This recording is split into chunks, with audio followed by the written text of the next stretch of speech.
Fairly sweeping rationale given by the State Department as to why this action was taken and so swiftly. Does this indicate to us that the hawks are firmly in charge in the White House now? It does. This is partly electioneering. But in addition, people like Secretary Pompeo, FBI Director Wray, and others are very hawkish toward China. I think it's a mistake. Clearly, China is not creates a lot of problems for the United States, but this is the wrong way to handle it. If Pompeo thinks that this is going to change, quote, Chinese behavior, he is gravely mistaken. Statements like his and others very much weaken the hands of reformers in China and very much strengthen the hands of the hardline hawks in China. And the main problem here is that the U.S. administration and its acolytes like Pompeo and Wray and others are too vocal. They're too vocal.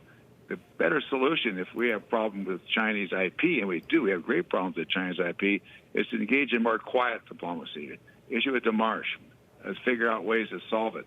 And if we can't find a solution, then we take action, but in a much less rhetorical way. What is also interesting that we've seen this war on China, which up to, I think, about the spring had been pretty narrowly focused on tariffs. It has now opened up across human rights abuses in Xinjiang, human rights issues, the national security law in Hong Kong, intellectual property, technology. It's going to be pretty hard to wind back, even if we do get a change of leadership in November. Yes, it will be very hard to wind back. We were down in the abyss, so deeply down in the abyss, it'd be very, very hard to climb out. But we're going to have to try to climb out. I mean, if Joe Biden is president, I think the conditions will not deteriorate. They'll level off. It'll kind of reach the bottom, I hope. But it's going to be difficult, very difficult, to negotiate our way back to some kind of normalcy. Don't forget, Joe Biden's hands are going to be tied by hawks in the United States.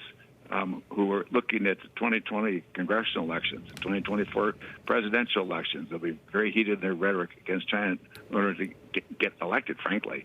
So it's going to be very tense next several years. But it's going to take a lot of leadership on both sides of the Pacific. President Xi is going to have to step up and be more a leader, as must the U.S. president.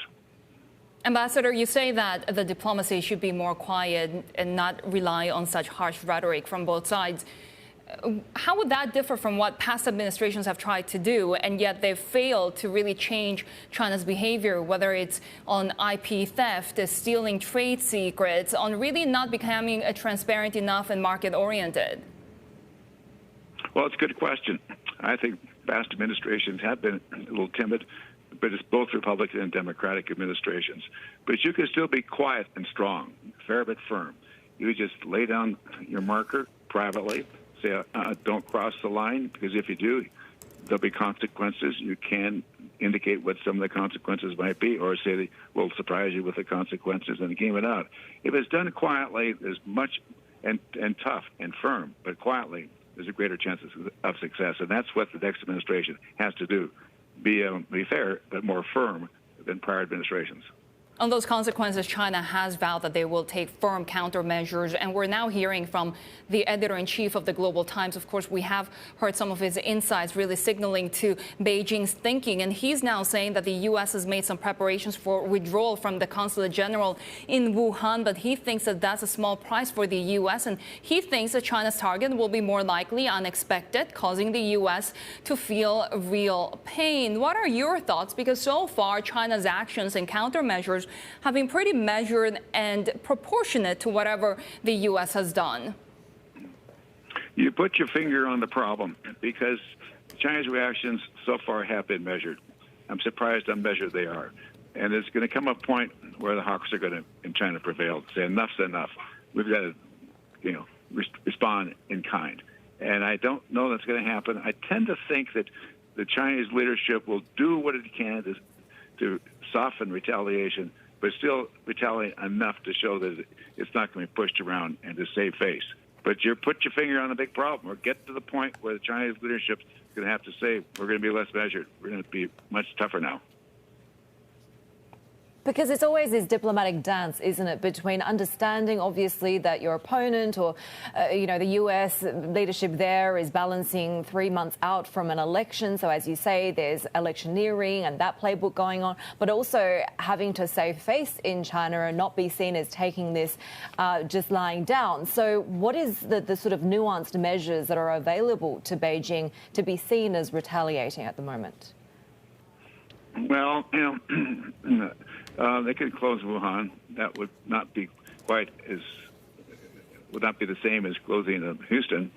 There are other things they can do. They can say, okay, fewer American diplomats into China now, because there are many more American diplomats in China than there are Chinese diplomats in the United States. There are near infinite number of actions they can take. But the main point is this. U.S. and China have to work together. China's not going away. China's going to always be there. China's a proud country. The United States is not going away. The United States is a proud country. So is the UK. So is Australia. We're all proud people. But we know we have to work together. And, people around the world are all basically alike. All people care about, in whatever country, is earn income, put food on the table, take care of your kids, education for your kids, decent health care, and air and water pollution under control. So the more leaders remember that and work together to help peoples in their own countries, the better. Sometimes I think the politicians cause more problems than they solve. They state things more dramatically than need be.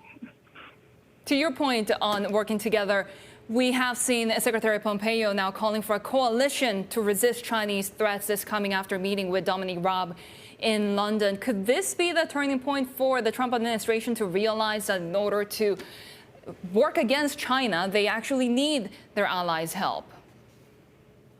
Well, and Pompeo in the UK is working with the so-called Five Eyes, countries that work very closely together: Australia, New Zealand, U.S., Canada, and the UK. They're a club. It's going to be difficult to get other countries, other EU countries, to be as closely tied as the United States as the so-called other Five Eyes. So this is the first step for Pompeo. Get the Five Eyes working together. Then we'll see. I think leaders in all countries are a little bit nervous about the escalation they see, that escalation and the deepening tension between the U.S. and China, because they know it's not in their interest. And they don't want to have to choose sides between China on the one hand and U.S. on the other, as was the case in the old Cold War between the former Soviet Union and the U.S. So they're going to look at their whole card, look at their country, look at their people, and see what makes best sense for them.